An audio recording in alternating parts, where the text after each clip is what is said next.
Student, आज मैं आपके लिए लाई हूँ क्वेश्चन नंबर 4, 5.3 का क्वेश्चन नंबर 4 है। तो यहाँ देख सकते हैं, यहाँ पूछा है how many terms of the AP 9, 17, 25 dot dot must be taken to give a sum of 636।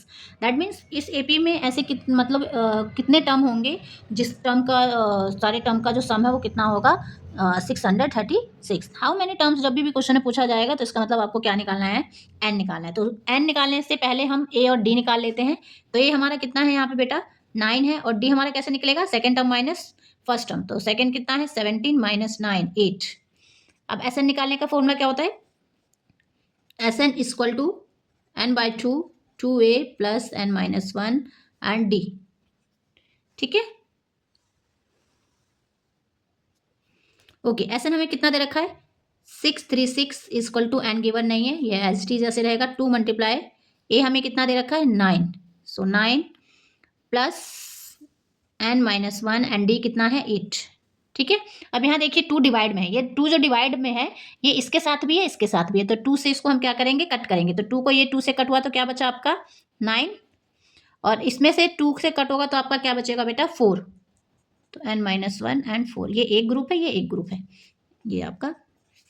ठीक है, अब यहाँ देखिए, अब इसको मल्टीप्लाई करेंगे तो कितना आएगा 9, इसको 4 से करेंगे तो 4n minus 4 and then 9 minus 4 कितना हो गया 5, तो 4n प्लस 5, यहाँ आपका 636 आ जाएगा।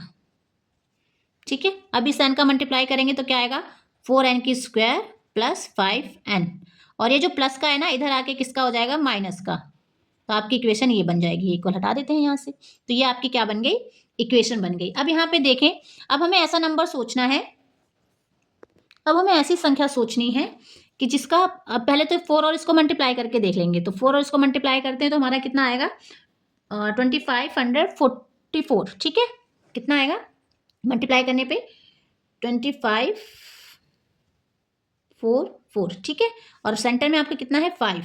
तो हमें दो ऐसी संख्या सोचनी है जिसको मल्टीप्लाई करने पे 2544 आता हो और प्लस या माइनस करने पे कितना आता हो 5। तो वो दो नंबर हमारे पास कौन से हैं, वो दो नंबर आपके होंगे बेटा 53 एंड 48।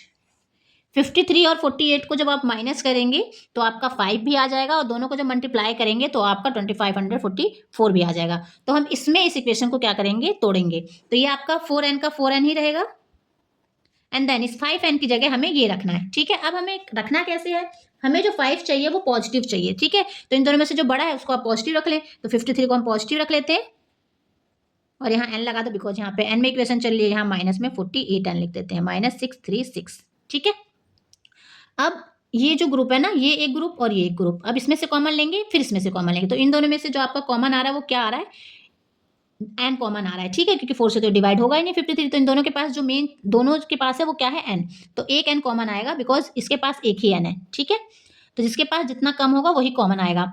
तो जब आपका यहाँ से एक n चला गया तो क्या बचा 4 और एक ही n बचा। ठीक है, यहाँ 53 से n गायब हो गया है तो क्या बचेगा आपका प्लस का 53। ठीक है, अब आ जाती है इसकी बारी। अब इसमें देखिए क्या कॉमन आएगा, इसमें आपका कॉमन आएगा 12 का टेबल, तो यहाँ पे आपका माइनस आएगा और आप 12 ले लो क्योंकि आपने 12 कॉमन लिया है। तो आपका क्या हो जाएगा, इसको आप जब 12 से 48 को डिवाइड करोगे तो 4 हो जाएगा, और इसके पास n भी है तो n, एंड ये आपका माइनस का ये भी माइनस का है, तो माइनस और ये माइनस क्या हो जाएगा प्लस, और इसको डिवाइड करेंगे तो कितना आएगा 53। आप ये देखिएगा जब भी आप सेकंड टर्म वाली जब कॉमन लेंगे तो ये ब्रैकेट और ये ब्रैकेट क्या होता है मैच होता है। ठीक है, अगर मैच नहीं हो रहा तो आप उसको दोबारा करिएगा। अब ये जो बाहर लोग बैठे हैं ना n और 12, इसको एक ब्रैकेट में रख लेंगे और इन दोनों में से कॉमन आ जाएगा, तो 4n प्लस 53। ठीक है, अब इन दोनों में से आपका आंसर कौन सा होगा, जो ऑलरेडी पॉजिटिव है। ठीक है, उसकी वैल्यू अगर हम निकालते हैं तो नेगेटिव ही आएगा क्योंकि वो राइट साइड जाके माइनस 53 हो जाएगा, तो जो माइनस का है वो आप रेफर करेंगे, तो ये वाला जो हमारा क्या हो जाएगा आंसर हो जाएगा। तो n माइनस 12 दे रखा है तो n इक्वल टू कितना आ जाएगा 12, क्योंकि वो उधर जाके राइट साइड क्या हो जाएगा पॉजिटिव। तो आपकी n की वैल्यू कितनी आ गई बेटा 12। ठीक है, आपकी n की वैल्यू कितनी आएगी 12।